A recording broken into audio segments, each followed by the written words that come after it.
This is the day that the Lord has made. Let us worship him in spirit and truth.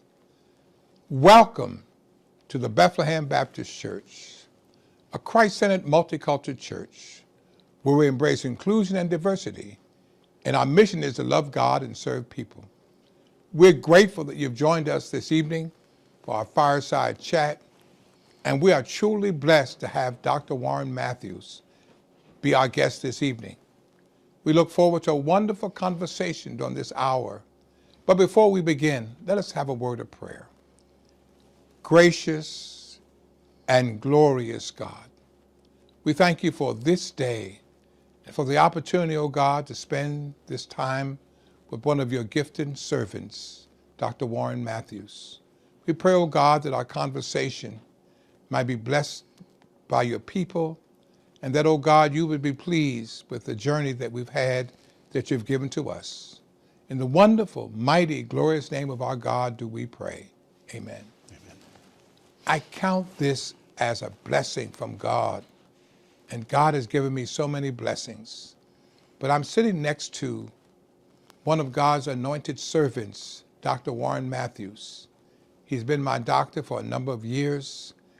And I believe with all my heart, there's nothing like having a good family physician with integrity, with compassion, and with a heart for God's people. And so I'm delighted to be able to share with you one who has been a blessing to me and so many others at Winco Family Medicine. So Dr. Warren Matthews, even though you have retired, tell us, the congregation, how long you have been practicing medicine and what you have found to be one of the great blessings in your life. Thank you, Pastor Quann. I've been practicing since 1980. I trained at Abington Hospital from 77 to 80 and opened a practice in 1980 in Glenside. And the greatest gift, if you will, has been that my patients have seen me as part of their family. I've enjoyed being part of their family, and not being one of the older, more paternal kind of doctors where the old doctors would say, just do this, don't ask questions, but rather helping people make decisions about their health and being involved in it and actually being a member of the family. That's what's been most enjoyable. So I practiced for 41 years, and I dare say I've seen families grow up. I've taken care of parents, I've taken care of grandparents, I've taken care of grandchildren, and it is really enjoyable to see them grow up and really prosper. So it is the people that has made the practice of medicine really enjoyable for me. I really have enjoyed and never for a minute doubted that family medicine was what I had chosen to do, and I'm very pleased at that choice. I know you have served at now Jefferson and Abington for those many years, and you're one of those gifted African-American physicians, and the conversation has been, how can we recruit or get more African-American physicians? I've been blessed also to be a trustee, and I've heard the conversation and shared with you in meetings and those kind of things. What do you think of in terms of how we can get more African-American physicians who have that same kind of spirit and heart that you have? I think that it's a multifactorial problem, and it starts very early on because I believe in the schools, in the secondary schools, the young African Americans have to see themselves as being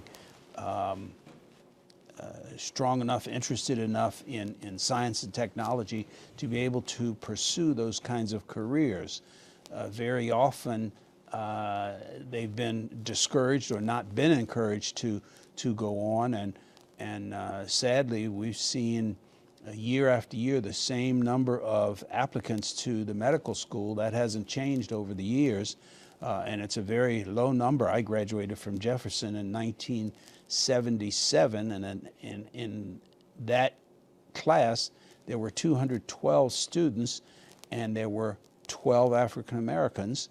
sadly, at graduation, there were 7. And even to this day, there are not many more in the class. And I think that despite our efforts at Jefferson to attract more, I think really, and we're beginning to do those kinds of things, I think more efforts have to be done in the schools in order to have the students interested. And there are a number of programs at Jefferson to try to, and some of the other medical schools too, to try to encourage them to be interested in this kind of thing. I think that's what really changes. Sadly, we also have seen that the number of male applicants has dwindled, if you will, and that happens in medical school, dental school, and law school, where over 50% of the class now is female. It's very difficult, and African American males don't seem to be as attracted, or any males don't seem to be as attracted to these professional careers as women are.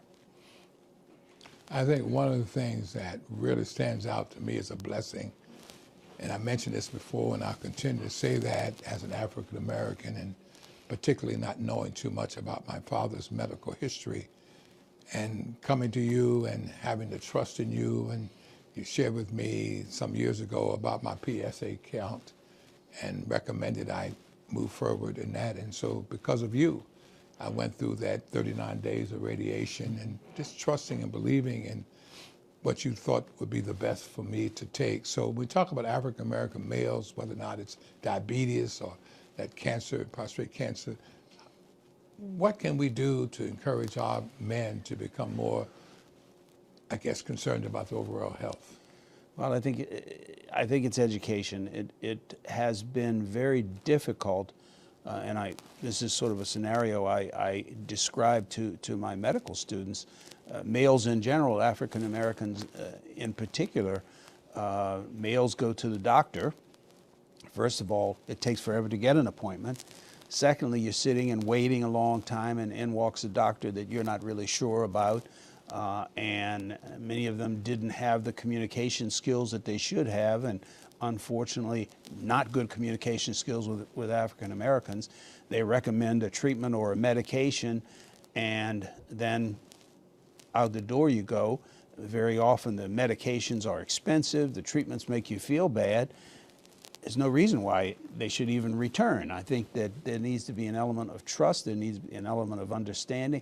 And I think education is a huge part of medical care. I think that physicians need to explain not only to the patient but to the families what the treatments are, what they're recommended, what the options are. And in order to get people to be more to pay more attention to the treatments, I think that it really needs to be presented in an educational way so that people understand the treatments. In addition, I think it's very difficult to get the few African American physicians that we have to return to practice in African American neighborhoods. That's a statistic that has been just not really gratifying. Many of them go into specialty medicine. Many of them go into careers in places that are not necessarily in the poorer neighborhoods, because all of their lives they've been in poorer neighborhoods and had very difficult circumstances. When they're finally graduating from medical school, who wants to go back to the ghetto to practice? So it's very difficult. We do see in other ethnic groups that physicians from those ethnic groups tend more to go back to their background than African Americans. So I think it's multifactorial. I think there's an awful lot of work that needs to be done. I can say this now that you're retired.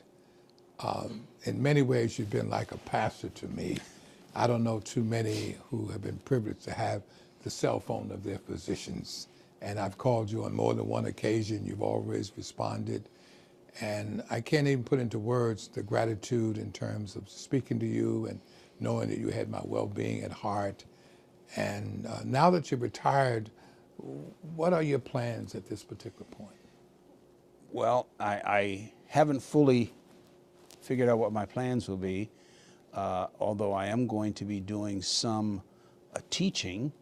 And it's very interesting because in talking to my colleagues in practice, two of whom do some teaching young physicians, and in discussing going back and teaching young physicians, what they find is the young physicians know all the facts, know all the diseases, but don't know about doctoring, if you will, don't know about spending time with the patient, really making patients feel understood, and that's they don't teach that in medical school, and to a certain extent, you have to actually try to attract students who have interest in the person.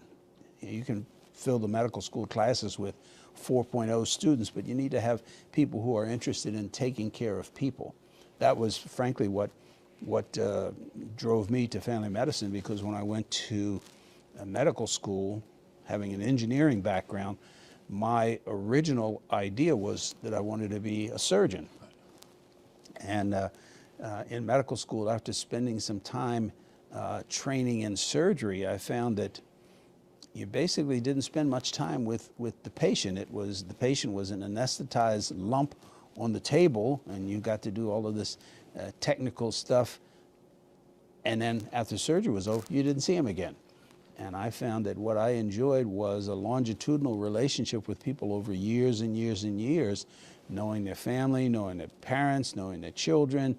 That was much more enjoyable to me, and that's what helped me thrive. So I decided that family medicine was what I wanted to do. And as I went through medical school, you have training in various disciplines, pediatrics and OBGYN and a number of different things. The specialty, if you will, that allowed me to have the most leeway in caring for the total patient was family medicine. And so that's what I chose. And as I mentioned earlier, I never look back. I'm very pleased at having been a family doctor. I'm going to share with you something that I have never forgotten. And I believe you get a certain age, and now we're dealing with dementia and Alzheimer's and things of that nature. So the first time you had me take this test, and I will never forget it. So you said, okay, what I want you to do is walk over to this room and see how fast you can get over here. And then you said, then I want you to draw a clock. And then I'm going to give you some words, and I want you to tell me those words. I never forgot that. It was like, wow. And when I left the office, I said, did I remember all those words? And I had to do it again several years later. And that has stayed with me, because I also recognize that this matter of the mind is so important. And there's some early signs. And I'm privileged to say that I've been working on making sure that I try to sharpen not only just my body with walking, but my mind. And so there are times when I will speak without a manuscript, try to remember. I make myself intentional about remembering. I know a manuscript is good, and I know persons are now being technical in terms of using iPads and things of that nature, but sometimes that doesn't help your memory. So I'm trying to remember in many ways, whether it's a sermon or speaking, because I don't want to lose that mind. But also, in this last 2.5 years, I've discovered that depression is real. And unfortunately, in the church, we don't talk about it. There's terminology we use, nice sayings, how are you doing? Too blessed to be stressed, and all those kind of things. When the reality is, over this last 2.5 years, with this virus and isolation and death and everything else. So talk about how one deals with this whole matter of mental health.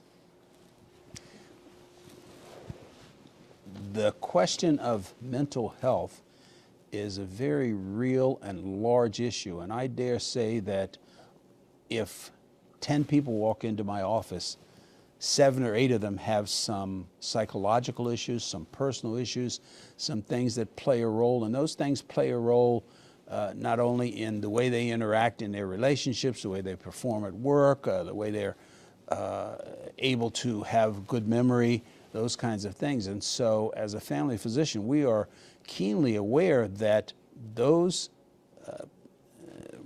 those issues play a role in people's performance. And so it's important that we open the door and allow people to present those kinds of things. And not only that, because a number of people may not be aware or may have grown up culturally in a situation where depression was shunned upon, you know, particularly males. Males are taught to be strong and tough.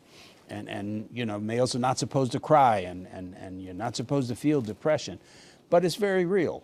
And so it is, as part of training our family physicians, we need to be able to talk to people and say, listen, this person just had a heart attack. They've been out of work for 6 weeks. They've lost some income. They've lost their potential job advancement. So this person has had a significant loss. This person is a high risk for depression. You need to say, how is this impacting on you? Okay, or this person has lost a loved one, or has a loved one that has a critical illness, or this person has a son or daughter that is involved in alternative lifestyles or what have you. And it's very important to recognize that these kinds of things are losses, and losses are a significant cause for depression. There are some people that have depression as a personality disorder or a tendency toward depression, but a large number of people are undergoing loss, whether it's loss of job. With COVID, we've lost the ability to hug and shake hands and things like that, and we are human beings, so we want to touch people. And now we can't even touch people, and that is a loss, and it's terrible.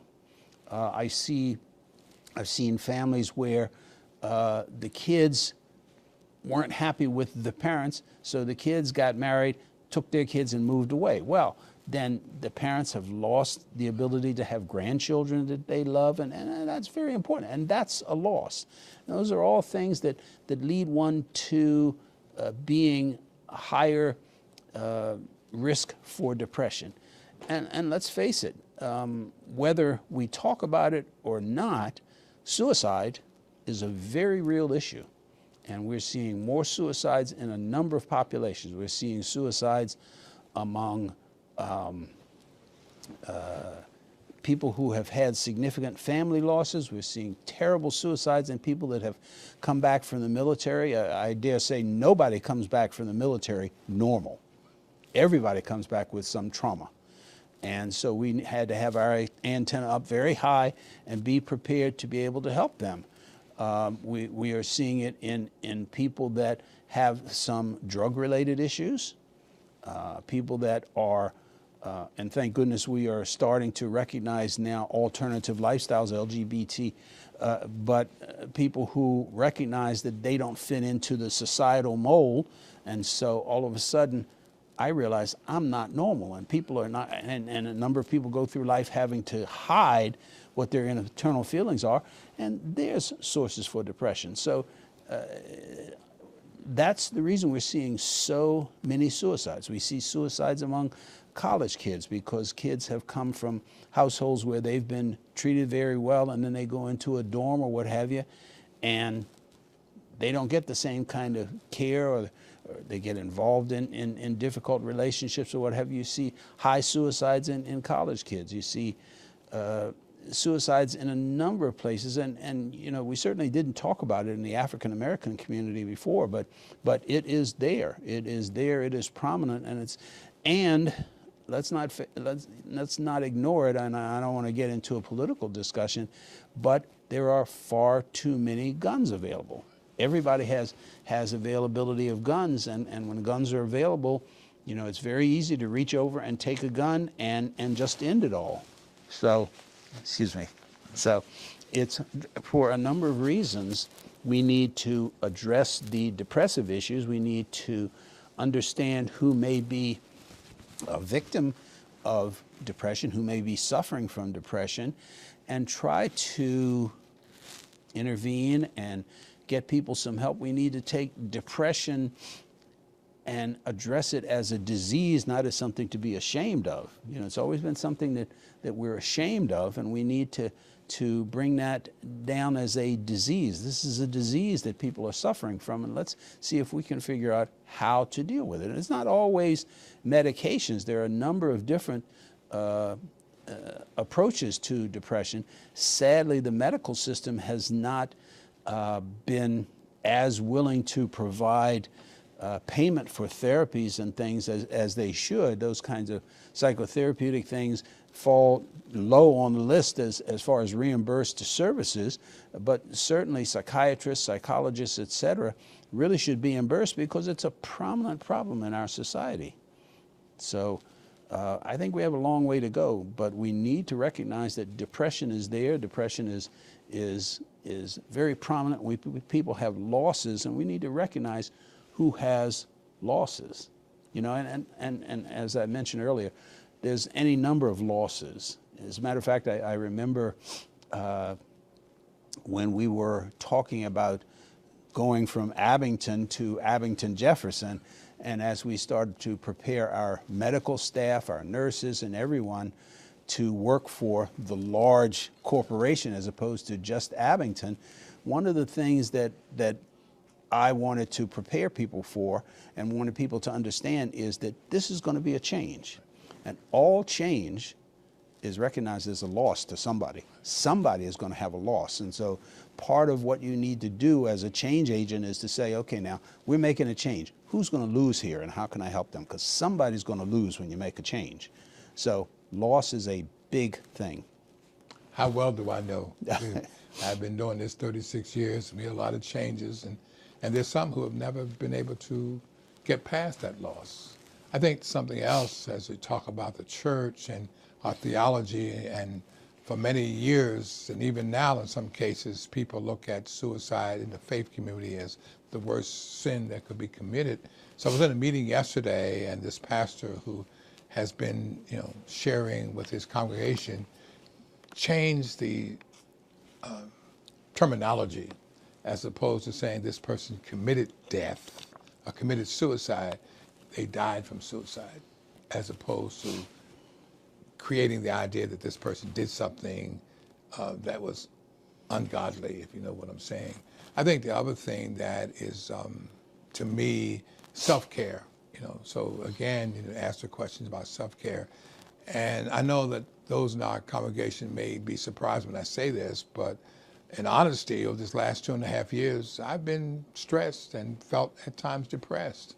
And I try to acknowledge it and find ways, as you already indicated, not simply just medication, but to be able to find ways to move forward as opposed to, staying in that particular mode.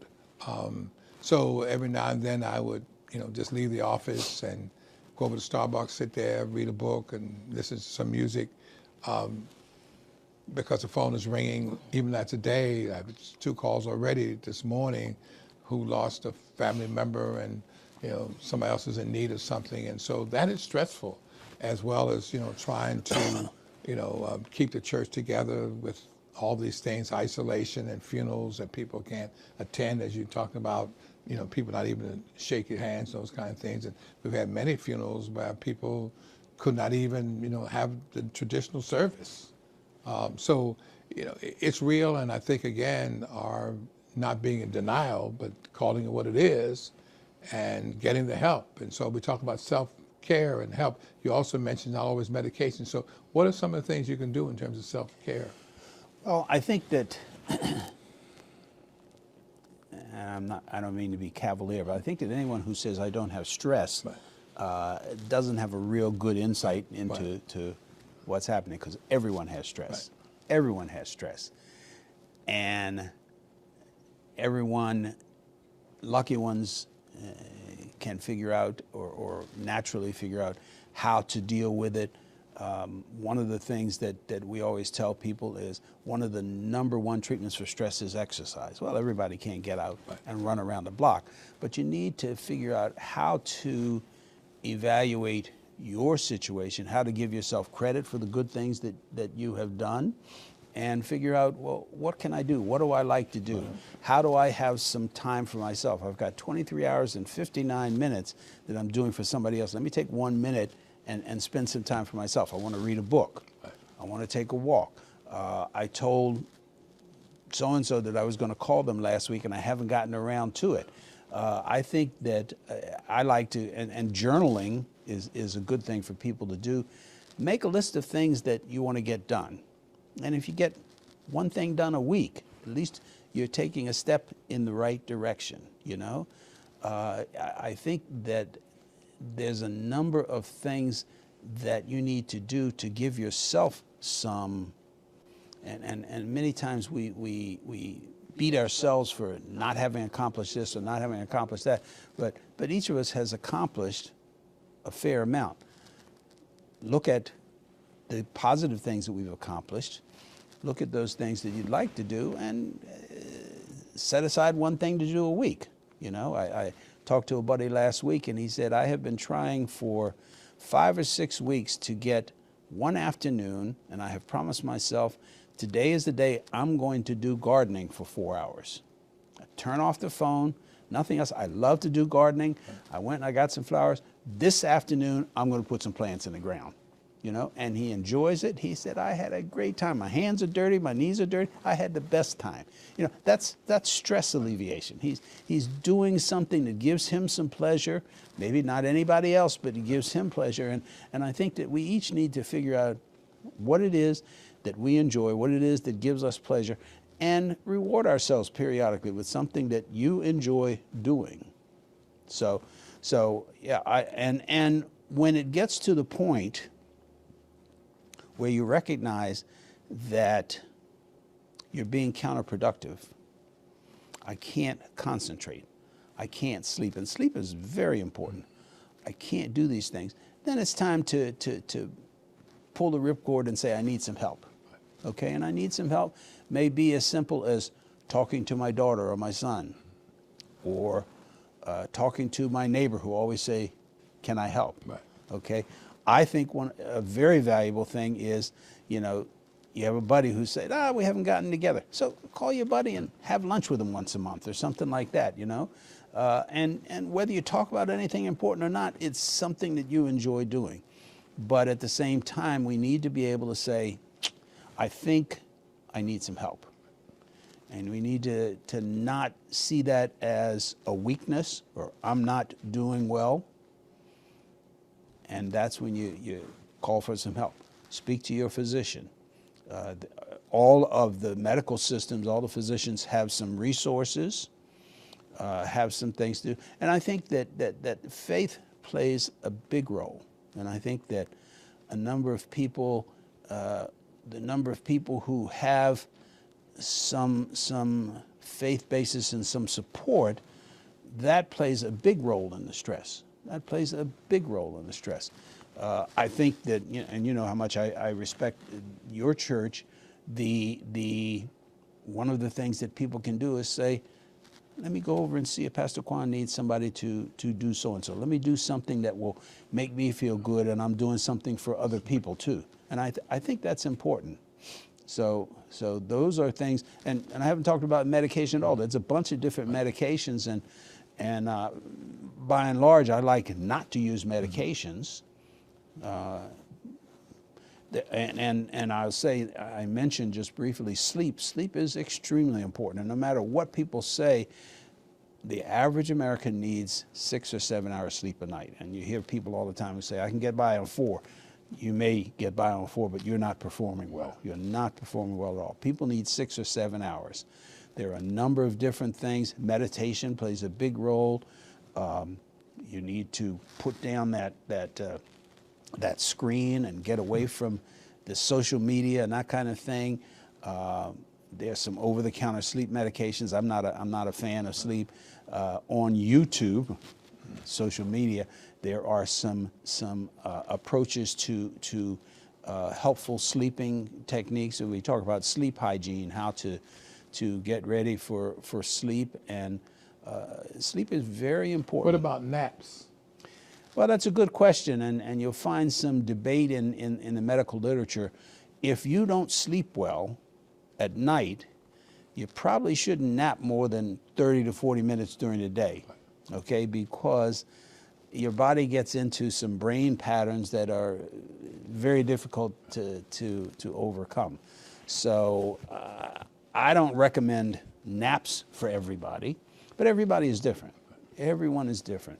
But clearly the data says 6 to 7 hours, everybody needs 6 to 7 hours of sleep at night. What about food in terms of appetite?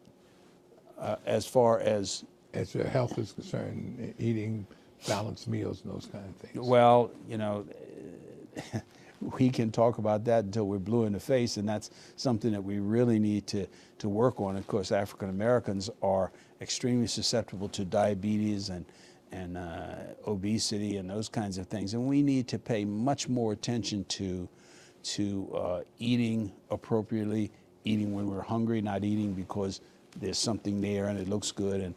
And unfortunately, fast food is so convenient, but it's not very healthy, you know. And many of us run out, grab a meal, go through a drive-in window, and eat while we're on the phone and driving to the next. And that's not. You really are better served having time, and people with families, you know, spend time with the family, having your meal together. I think that's very important. So there's any number of different diets, and depending on who you read, this person says this is the best diet, this person says this is the best diet. Clearly, we need to think about, are we eating? Do we need to be watching our weight?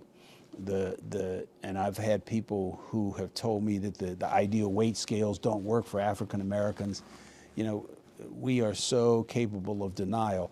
You can't deny the facts and figures, and the facts and figures say that women with a waistline over 35 and males with a waistline over 40 live an average of 10 years less than the average population. So we need to watch that and pay attention to that, and that is irrespective of racial. It's being overweight puts that at higher risk. One of the things that really causes me pain is that everything has become so political. You know, you mentioned about guns, and yet you put a disclaimer, you don't be political. When, in my particular thought process, it's not good, regardless of who supports guns. You know, I don't think so much about, you know, whether it's political or not. The mere fact that when guns are accessible and people are depressed, you have easy opportunity. Or for that matter, it has become, even we talk about the people wearing masks or getting the vaccine, it's political as opposed to trusting the medical profession, whether or not it's don't trust them, or for that matter, it becomes political. How do we deal with that? Boy, I wish I had a good answer. I wish I had a good answer. A wise man said, you know, you can argue anything except politics and religion. And I've changed that to say, in this country, you can argue anything but politics, religion, and guns. Because people who believe in guns, there's no amount of argument or anything that's going to change what they believe in. And it doesn't matter how much data you show them. I've never owned a gun. I grew up in a very black neighborhood, and wherever the cops came around, we wanted to go somewhere else because the cops had guns, and I didn't want to be in an accident, you know. You look at the data, and people say, well, I'm going to buy a gun to protect me at home, and the data says it doesn't. It absolutely doesn't. A gun is used in an argument at home and somebody's shot, or the house is broken into and the gun is stolen and it's used in the commission of a crime in another state. But the gun manufacturers and the gun lobby has made guns so popular and part of our American life. We own more guns per capita than any other country in the world, and people just feel like this is what I have to have. It's my right, and that's not what the Constitution says, but we won't get into that. But people feel that that is my right, And so there's no arguing about guns. There's just no arguing about guns. I, for the life of me, cannot, I disagree wholeheartedly with making this whole business about immunizations a political issue, because if you look across the history of all the diseases that we have had, the shots have gotten rid of disease. The shots. Who do you see that has measles? Who do you see that has mumps? Smallpox has been completely eradicated because of the vaccine. Completely eradicated. And for people to make this a political issue, I think it's just doing a disservice.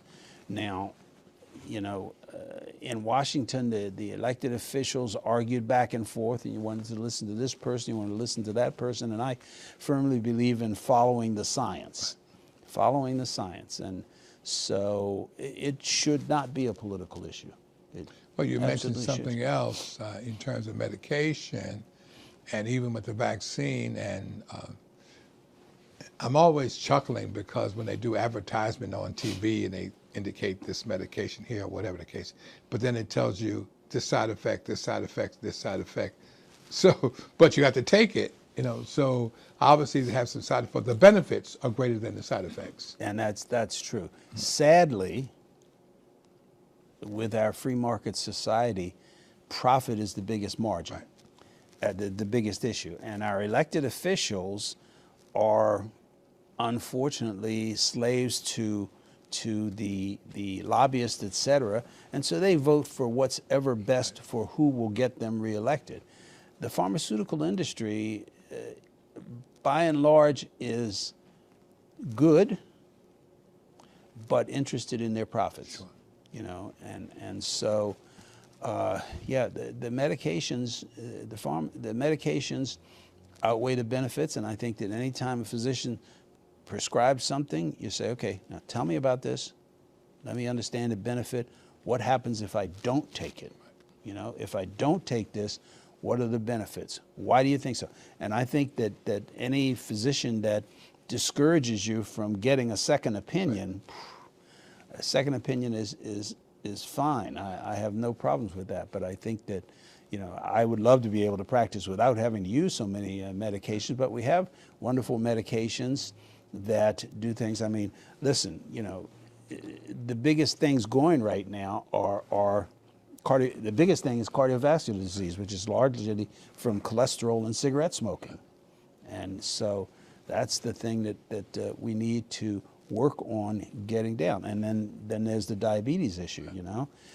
And our elected officials still haven't seen fit to make it so that insulin is an inexpensive drug. Insulin is extremely expensive. And they've allowed the pharmaceutical industry to make enormous amounts of profit on the sale of insulin, and insulin is the basis for treating this disease. So one of the things that really disturbs me, and in fact, I'm privileged to write for the Philadelphia Tribune once a month, and I'm really thinking about this article. I'm getting ready to write for June. I already have May, but this whole matter of church and state, politics and religion, and everything has become so political. And I don't need you to respond on this, but it breaks my heart that here we have the Supreme Court taking a stand on Roe versus Wade and taking the rights of a woman to maintain her own health and body by men who are very conservative. And what that does, particularly for African American women who have already been reported to have the highest number of abortions for a variety of reasons, and if somebody's raped or all the other things that go with that, and yet the Supreme Court is supposed to be non-political, but it's become political. it's extremely political. And so, you know, our trust in this government, in my mind, has vanished. And the church is silent about it because we don't want to, you know, I guess, cross the line. But in my mind, a sense of fairness, a sense of humanity, that we speak out against any issue that would affect the lives of people, period. Sadly, when you take away rights, it is the poor people that suffer. And even if they reverse Roe versus Wade, the wealthy will go somewhere and get their abortions done. It's the poor people that will suffer. And they really don't care. They don't think about the poor people. They think about the wealthy, you know? So I think about when things like this happen, what happened to the people who can't afford this? And they're not, you know, the Supreme Court was never meant to be political. You know, we have three systems of government. You have the judicial government, which just passes rulings on what the legislative body does. They're not supposed to make laws. They're just supposed to interpret the laws that come from the Congress. And then you have the executive branch. But it's become so political now, it's horrible. I'm saddened that John Roberts, who is the Chief Justice, is going to let this go through. He's been, even though he's a conservative, and I'm still not sure I know what a conservative is, but he's been a person who has stuck to the constitutional description of what the Supreme Court is supposed to do. But this is going far beyond anything the Supreme Court should be involved in. They should be looking just at the rights of people and interpreting the laws. Now, you know, you've got all of these states that have what are they calling them? Trigger laws, meaning as soon as the Supreme Court passes this, then their trigger is pulled and they're going to have. And I personally have always felt that states' rights, and it doesn't make sense to me. We've got the United States, but you've got things that are different in every state, and I feel the federal government is supposed to look out for everybody. States' rights, to me, is a thinly described doctrine that allows each state to discriminate against who they want to discriminate against. And so I don't think that, you know, I don't believe in states' rights, but we have upheld them, you know, and it happens. I think that the federal government dictates guidelines for what all Americans should have, and the states should follow that. But I'm not a lawmaker or not an elected official. But I think, again, you know, your thought process certainly is in keeping with mine, and I think as people, we have to speak out, and you've already talked about how these laws affect those who can least afford it. It's always medication, everything else. So poor it goes people. right That's in right. that That's exactly regard. right. You know, when I think about legacy, what do you feel like you want to leave behind as a legacy? That's a good question.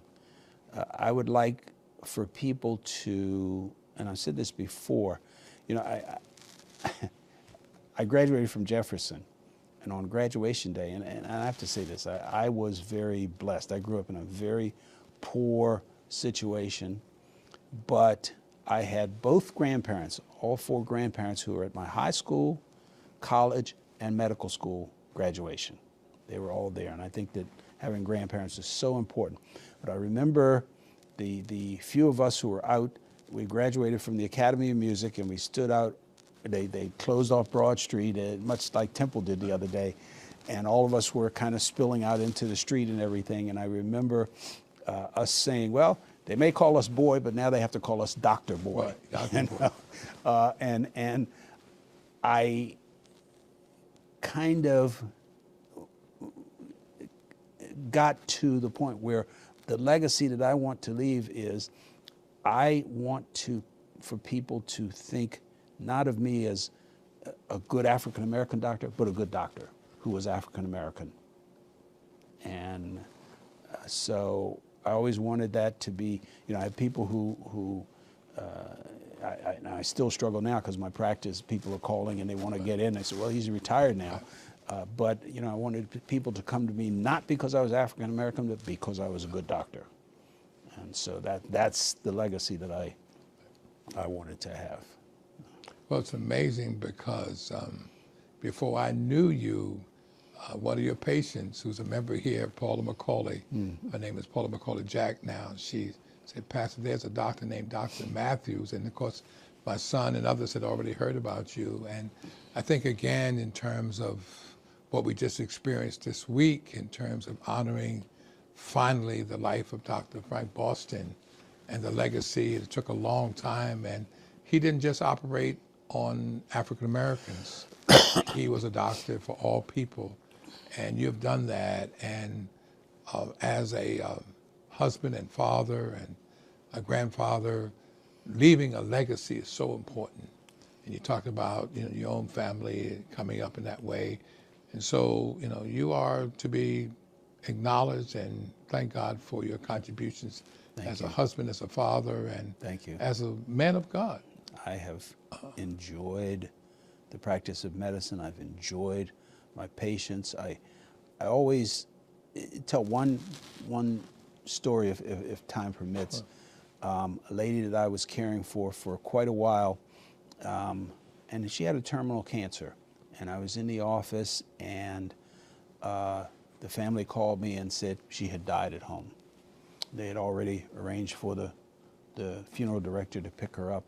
So when I finished in the office, I went to the house.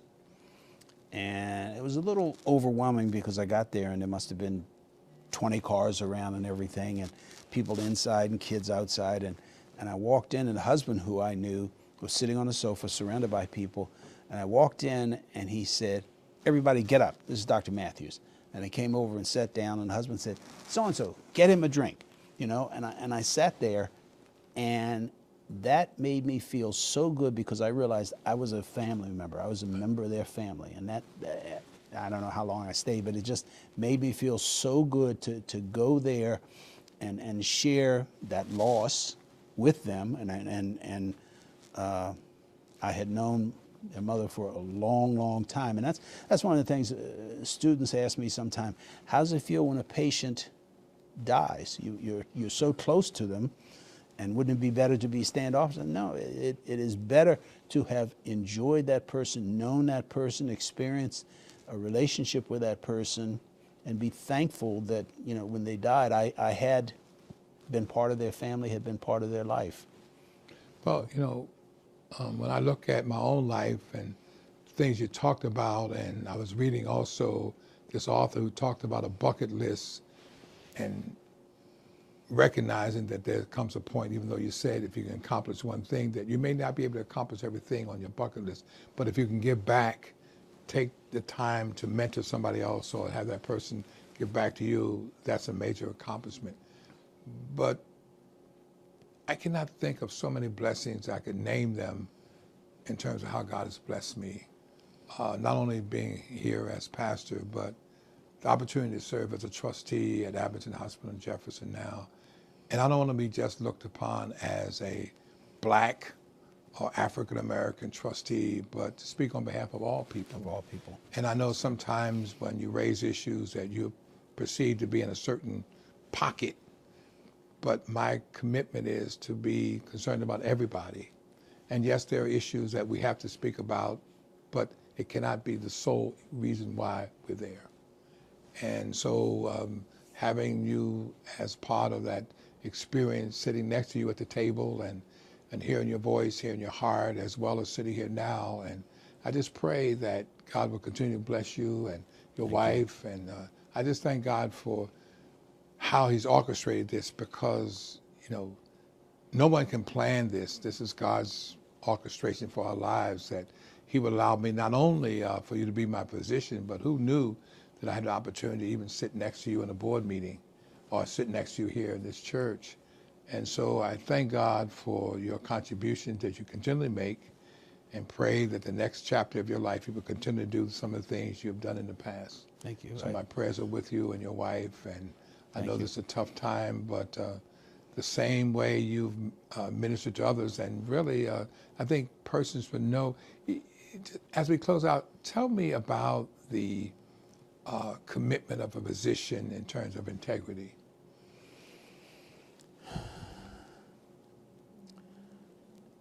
That's a difficult question, because you do see situations where there is a lack of integrity. I feel that the integrity in a physician comes from the integrity in their private life. And I think that I had that kind of integrity before I became a physician, and then the ideals and teaching and everything just were enlarged, and so I think it's more than being a physician. I think it's that kind of person, and and without naming names, we've known some physicians that have been crooks, if you will. They were crooks before, and they'll go on to do something different. They were crooks, and I think that integrity and personal honesty are part of a person's makeup before you go to medical school. And so I remember when I opened a practice, I went to look for an accountant, and I interviewed a couple of people, and the guy that I chose, I remember saying to him, listen, physicians get into trouble sometimes with IRS. What do I do to not get into trouble? And he said, it's simple. Don't do anything wrong. Don't do anything wrong. Well, I think that goes for all of us. And I look at myself as a servant, and I look at physicians as a servant with integrity and commitment and passion. And that's what you've demonstrated throughout your career. And I thank God for you. Well, thank you. I want to thank God for this opportunity to sit down and speak to a man with a heart, Dr. Warren Matthews. And I pray that some of the things that you've said, in fact, all the things you've said, you will take them into consideration. Look at making sure you get your medical checkup, take advantage of when you need to see a physician, get it done. Try to get the proper rest. Self-care is important. Don't get caught up in the political dramas of this country, but do what needs to be done for your own health and welfare of your family. So thank you again so much for this opportunity. And I want to thank God for this opportunity through this fireside chat. We have sought to bring some of God's finest people to this time, and tonight is no exception. So join us every Thursday evening at 7 p.m. as we will share this fireside chat and bring to you men and women of God who are concerned about the welfare of all of God's people and who deal with all of life, whether it's health, whether or not it's your own spiritual nurturing, or whatever it may be, socially, politically, economically, spiritually. So as we conclude, let's just have a word of prayer. Gracious God, we thank you for this hour of power. We thank you for the heart of this servant, Dr. Warren Matthews. We pray, Lord, thy blessings upon him, his wife and family. And, oh God, the next chapter of his life, may you continually lead him and guide him. And may all of us, oh God, as we leave from this service today, know that the God we serve is sufficient to meet all of our needs, not a few, not some, but all of our needs. In the wonderful name of our God do we pray. Amen. Amen.